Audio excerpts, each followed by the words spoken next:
ಮಹಾರಾಷ್ಟ್ರ ಮಾದರಿ ರಾಜ್ಯದಲ್ಲೂ ಆಪರೇಷನ್ ಆಗಲಿದೆಯಾ? ರಾಜ್ಯ ಕಾಂಗ್ರೆಸ್ ಸರ್ಕಾರಕ್ಕೆ ಕಾದಿದೆಯಾ ಆಪರೇಷನ್ ಕಂಟಕ? ಸದ್ಯ 136+2 ಪಕ್ಷೇತರ ಶಾಸಕರ ಬಲಾಬಲವನ್ನ ಕಾಂಗ್ರೆಸ್ ಸರ್ಕಾರ ಹೊಂದಿದೆ. ಅಧಿಕಾರಕ್ಕಿರಬೇಕು ಅಂದ್ರೆ 113 ಶಾಸಕರ ಸಂಖ್ಯೆ ದಾಟೋದು ಅತ್ಯಗತ್ಯ. ರಾಜ್ಯದಲ್ಲಿ ಮ್ಯಾಜಿಕ್ ನಂಬರ್ 113. ಆದರೆ ಕಮಲ ತೆನೆ ಮೈತ್ರಿ ಬಳಿ ಇರೋದು 86 ಶಾಸಕರ ಸಂಖ್ಯಾಬಲ. ಹೀಗಿದ್ರೂ ಕೂಡ ಸರ್ಕಾರ ಕೆಡವೋದಕ್ಕೆ ಸಾಧ್ಯನಾ ಅನ್ನೋ ಲೆಕ್ಕಾಚಾರವೂ ಇದೆ ಮತ್ತೊಂದು ಕಡೆ. ಮಧುಸೂದನ್, ಈಗ ಸಂಖ್ಯೆಗಳ ಆಧಾರದಲ್ಲಿ ಲೆಕ್ಕಾಚಾರ ನೋಡ್ತಾ ಹೋಗೋದಾದ್ರೆ ಈ ಮಹಾರಾಷ್ಟ್ರ ಮಾದರಿಯ ಆಪರೇಷನ್ ಅನ್ನೋದ್ರ ಬಗ್ಗೆ ಹೇಳ್ತಾ ರಾಜ್ಯದಲ್ಲಿ ಸಂಖ್ಯಾಬಲ ನೋಡಿದ್ರೆ ಇದು ಸಾಧ್ಯ ಇದೆ ಅನ್ಸುತ್ತಾ?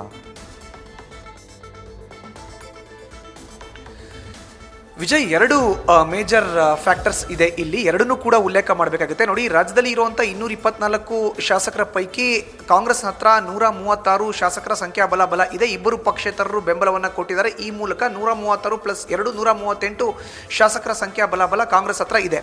ಇನ್ನು ಬಿಜೆಪಿಯಲ್ಲಿ ಕಮಲ ಚಿಹ್ನೆಯ ಅಡಿಯಲ್ಲಿ ಆಯ್ಕೆಯಾದಂಥವರು 66 ಮಂದಿ. ಈಗ ಗಾಲಿ ಜನಾರ್ದನ್ ರೆಡ್ಡಿ ಅವರು ಗಂಗಾವತಿ ವಿಧಾನಸಭಾ ಕ್ಷೇತ್ರದ ಶಾಸಕರು ಬಿಜೆಪಿಗೆ ತಮ್ಮ ಬೆಂಬಲ ಅಂತ ಹೇಳಿರೋದ್ರಿಂದ 66+1 ಅವ್ರ ಹತ್ರ ಸೇರ್ಕೊಳ್ತು 67 ಆಯಿತು. ಇನ್ನು JDS ತೆನೆ ಹೊತ್ತ ಮಹಿಳೆಯ ಸಿಂಬಲ್ನ ಅಡಿಯಲ್ಲಿ ಗೆದ್ದಿರೋ ಅಂತವರು 19. ಇದು ಮೂರನ್ನು ಆ್ಯಡ್ ಮಾಡಿದರೆ 86 ಶಾಸಕರ ಸಂಖ್ಯಾಬಲ ಬರುತ್ತೆ. ಬಟ್ 224 ಶಾಸಕರ ಸಂಖ್ಯಾಬಲದಲ್ಲಿ ರಾಜ್ಯದಲ್ಲಿ ಸರ್ಕಾರವನ್ನು ರಚನೆ ಮಾಡಬೇಕು ಅಂತ ಹೇಳಿದ್ರೆ 113 ಶಾಸಕರ ಸಂಖ್ಯಾಬಲ ಬೇಕಾಗುತ್ತೆ. ಈ ನಿಟ್ಟಿನಲ್ಲಿ ಬಿಜೆಪಿ JDS ಮೈತ್ರಿಗೂ ಕೂಡ 85 ಶಾಸಕರಾಗ್ತಾರೆ. ಒಬ್ಬರು ಪಕ್ಷೇತರ ಸೇರಿದ್ರೆ 86 ಆಗ್ತಾರೆ. 113ಕ್ಕೆ ಇನ್ನು 27 ಶಾಸಕರ ಸಂಖ್ಯಾಬಲ ಅಗತ್ಯ ಇದೆ. ಇದು ಒಂದು ಕಡೆ.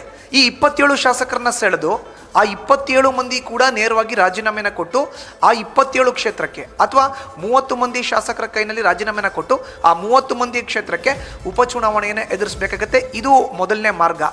ಎರಡನೇದು ಮಹಾರಾಷ್ಟ್ರ ಮಾದರಿ ಅಂತ ಏನು ಏಕನಾಥ್ ಶಿಂದೆ ಅವರು ಹೇಳಿದ್ದಾರೆ, ಆ ಮಾರ್ಗದಲ್ಲೇ ಆಗಬೇಕು ಅಂತ ಹೇಳಿದ್ರೆ ಅದೇ ಮಾದರಿಯನ್ನು ಇಲ್ಲಿ ಅನುಸರಣೆ ಮಾಡಬೇಕು ಅಂತ ಹೇಳಿದ್ರೆ ಇರೋವಂಥ ಸರ್ಕಾರದ ಶಾಸಕರ ಸಂಖ್ಯಾಬಲ ಏನಿದೆ 136+2 ಅದರಲ್ಲಿ 3/2 ಭಾಗದ ಶಾಸಕರು ನೇರವಾಗಿ ಬಂಡಾಯ ಎದ್ದು ಬರಬೇಕು. ಅರ್ಥಾತ್ 136+2 × 2/3 ಈ ಒಂದು ಶಾಸಕರ ಸಂಖ್ಯಾಬಲ ನೋಡಿದ್ರೆ 91 ಶಾಸಕರು ಬಂಡಾಯವನ್ನು ಏಳಬೇಕಾಗತ್ತೆ.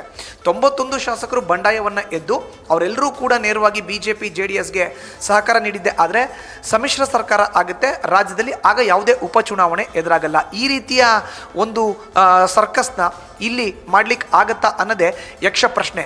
ಇನ್ನು ಈಗಾಗಲೇ ಪೆನ್ಡ್ರೈವ್ ಪ್ರಕರಣಕ್ಕೆ ಸಂಬಂಧಪಟ್ಟಂತೆ JDS ಇಬ್ಬಾಗ ಆಗುತ್ತೆ. JDSನಲ್ಲಿ ಇರೋ ಅಂಥ 19 ಶಾಸಕರೇ ಹೋಗ್ತಾರೆ ಅಂತ ಏನು ಹೇಳಲಾಗ್ತಾ ಇದೆ ಅದನ್ನು ಕೂಡ ಕಾದು ನೋಡಬೇಕಾಗುತ್ತೆ ಮುಂಬರೋ ಹಂತದಿಂದಲೇ. ಆದರೆ ಮಹಾರಾಷ್ಟ್ರ ಮಾದರಿಯ ಒಂದು ಸರ್ಕಾರ ಇಲ್ಲಿ ರಚನೆ ಆಗಬೇಕಾದ್ರೆ ಬರೋಬ್ಬರಿ 92-93 ಶಾಸಕರು ಬಂಡಾಯ ಎದ್ದು ಬರಬೇಕಾಗುತ್ತೆ.